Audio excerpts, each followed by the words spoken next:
en esta jornada que hemos organizado de Derecho Informático, hemos podido contar con miembros del Grupo de Investigación de la Universidad Nacional de La Plata y también con otros invitados que han estado presentes y que han enriquecido la jornada.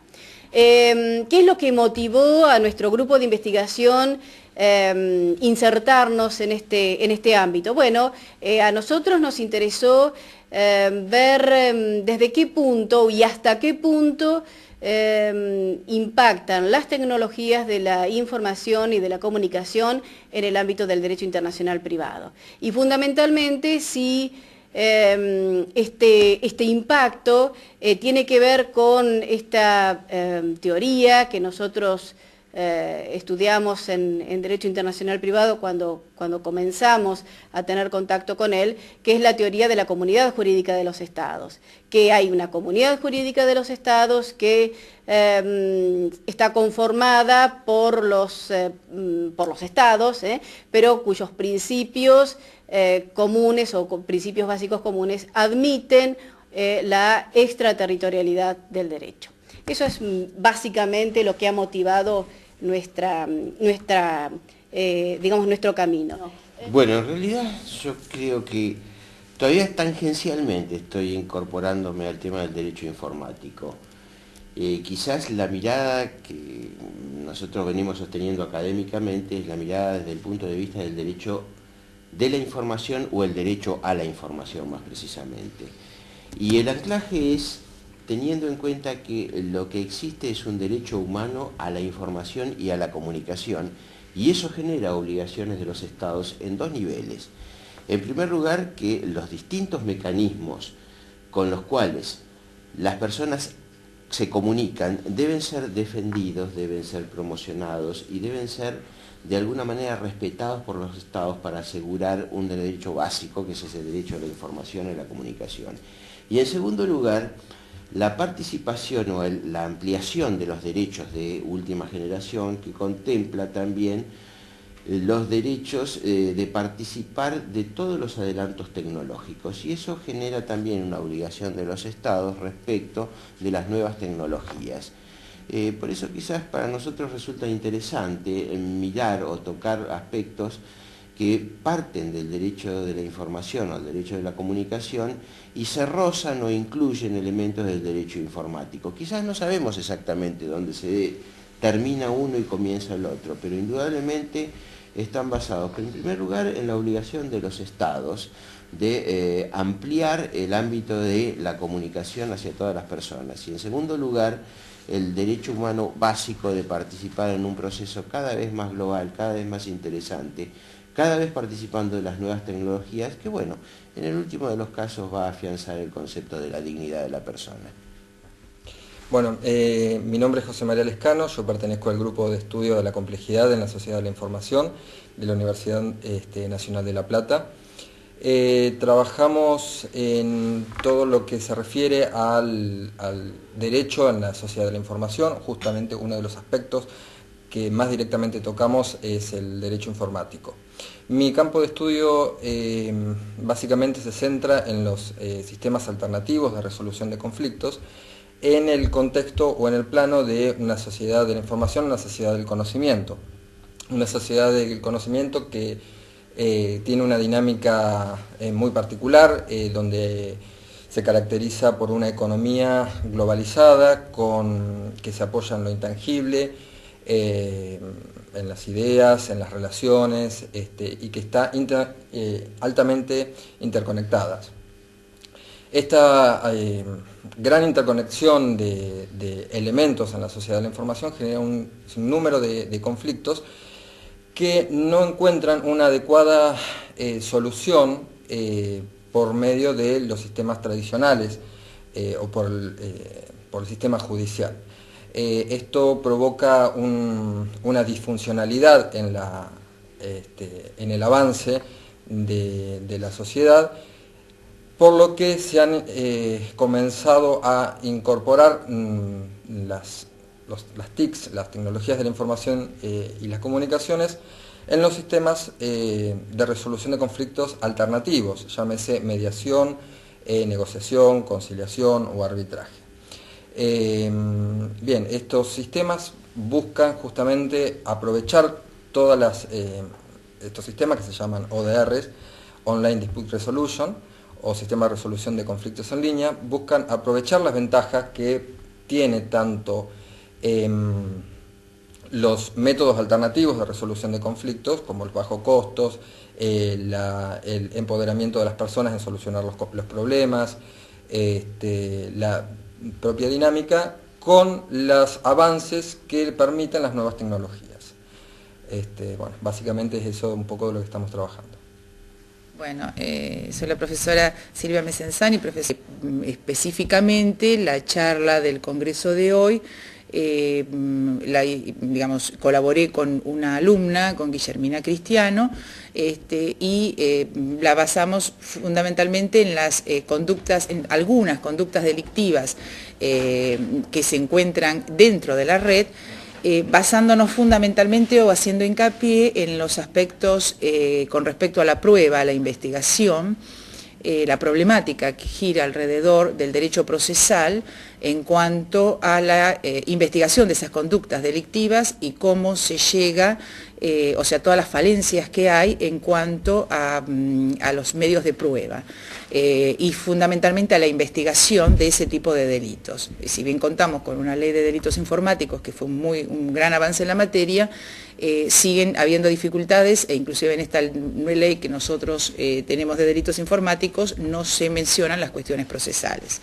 Entonces, bueno, la investigación fue en este trabajo puntual, en este tema puntual de las jornadas, sobre eso, sobre las distintas conductas delictivas, pero basándonos en los aspectos procesales y fundamentalmente en la investigación y recolección de la prueba. Bueno, mi nombre es Ernesto Liceda, soy miembro del GEXI y acá a Bahía Blanca vine a exponer sobre uno de los campos de estudio que tengo, que es sobre delitos informáticos y cómo las nuevas tecnologías pueden generar nuevas conductas que pueden o no, o deben o no, ser integradas al campo normativo. Mi nombre es Noemí Olivera, dirijo el GEXI en la Universidad de La Plata y como la generalidad de la gente de mi generación que trabaja con estos temas, vengo desde otro campo disciplinar que es el derecho comercial. A nosotros lo que nos pasó es que trabajando con problemáticas empresariales nos encontramos con la progresiva incorporación de tecnologías en las empresas, lo que habría un fenómeno que debía ser estudiado.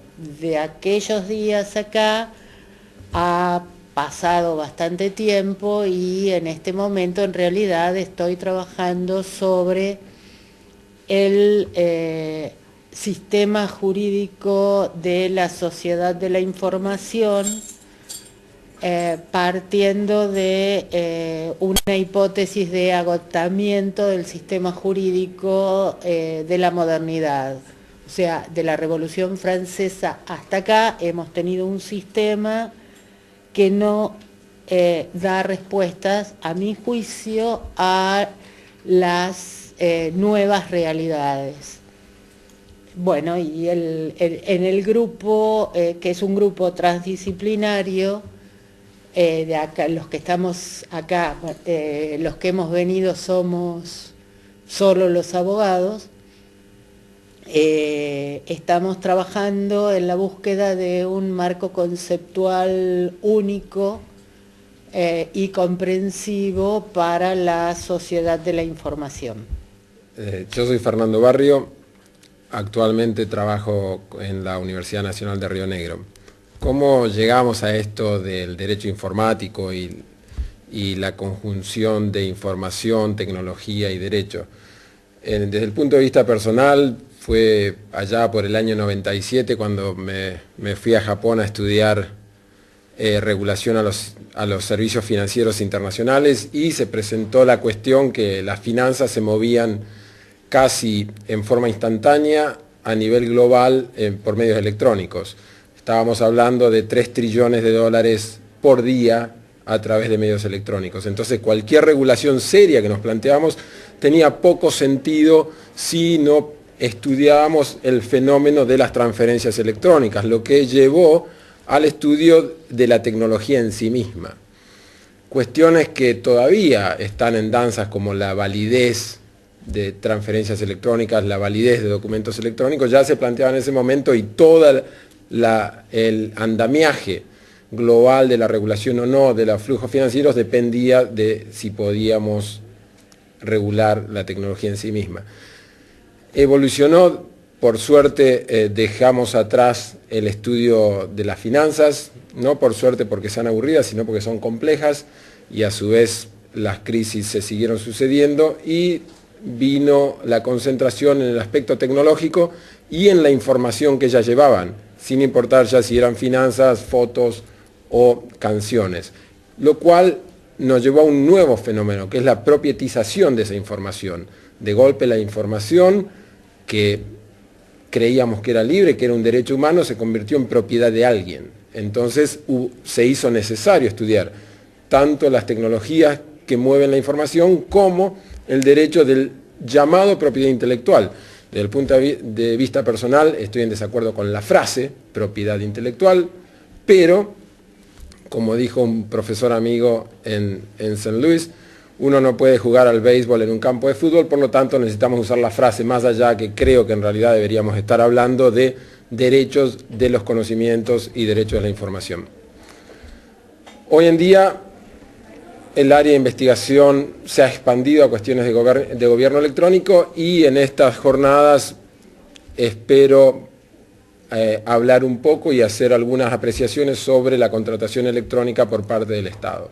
Mi nombre es Federico Arrué, soy docente de esta universidad y participo en el proyecto de investigación relacionado con la sociedad de la información. Puntualmente, mis intereses en este grupo se relacionan al derecho penal y al derecho internacional. Para las jornadas de hoy preparé una breve disertación sobre la ciberguerra. Tratamos de ver entonces en qué consiste y cómo se caracteriza ese fenómeno. Explicamos que, en paralelo a una agresión de un Estado a otro Estado en el mundo físico, podemos también tener una agresión de un Estado a otro Estado en el mundo cibernético.